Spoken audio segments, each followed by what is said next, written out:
they again approached Vancouver Moving Theatre and asked if he'd be interested in doing this.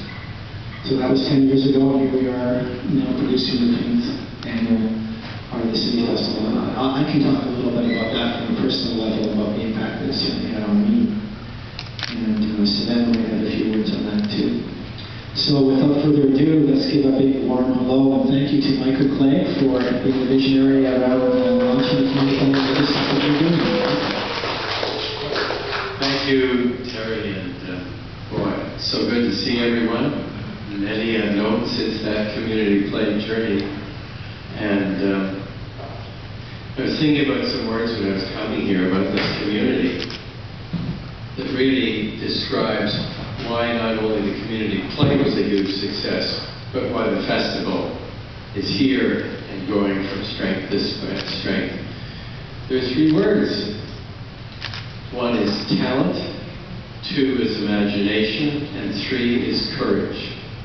All of those things have come out of this community to make that community play a success and for the festival to be as good as it is.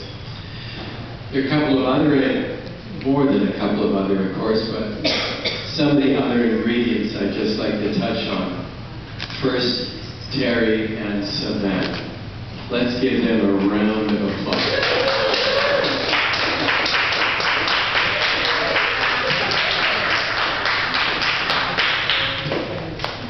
They seized the moment.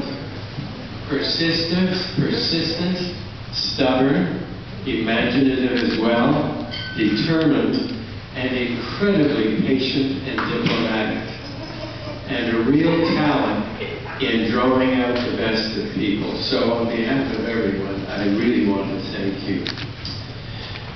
I also want to acknowledge Essel, because that was a moment for me, and then probably for others as well, when I was leaving, and the question was, what will Carnegie be doing to support this initiative?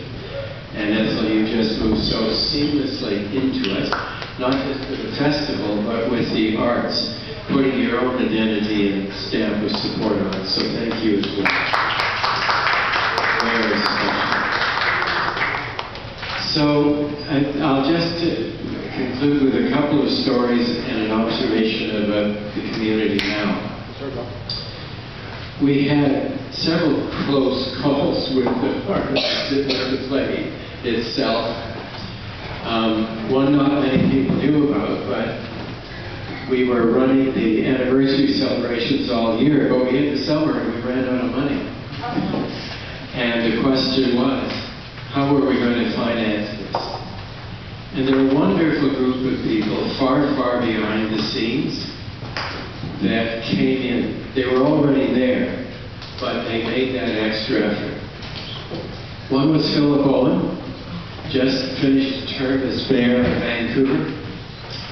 Hi folks, good to see you. No. The other was Dave Mowat, with head of Van City Savings. And there were a couple of other business people, but I wanted to mention 2 in particular. Russ Anthony, who saw the potential of Carnegie long before even the play was mentioned. And lastly, Milton Wong, who grew up in this area.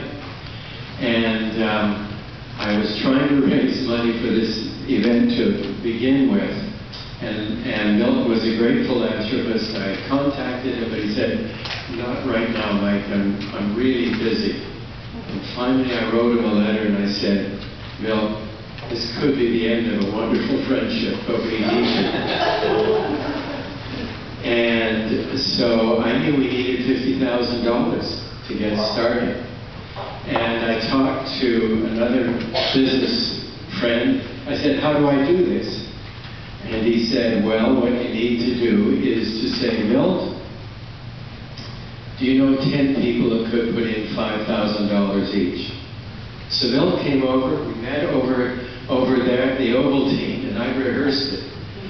And so we got to that point once we had a soup, and I said, Milt, we need $50,000 for this thing. And Milt said, I'll give it to you. And I insisted on going through my pitch. because I rehearsed it. The show's gotta go on. That's right. And I kind of stopped partway through and I said, Bill, you're serious, aren't you? Yeah, he said, I just sold a business. I've got some money. And I went to his office and picked up a check for $50,000. Wow. That's how this got started. And the other part, the summer part, when we were looking short again, those guys, Dave Bowen, Philip and other, Russ Anthony, came in and chipped in, arranged to chip in the extra money to make sure if we couldn't do rehearsals for 12 weeks, we could do them for now. So there were a lot of people that really wanted this to happen.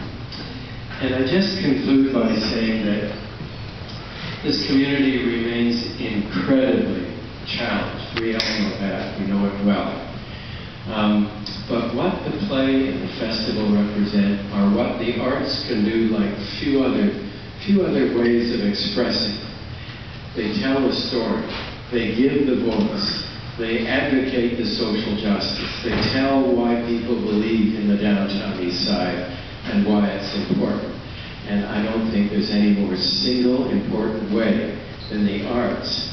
Not just what the festival does, but the arts as a whole in the downtown east side.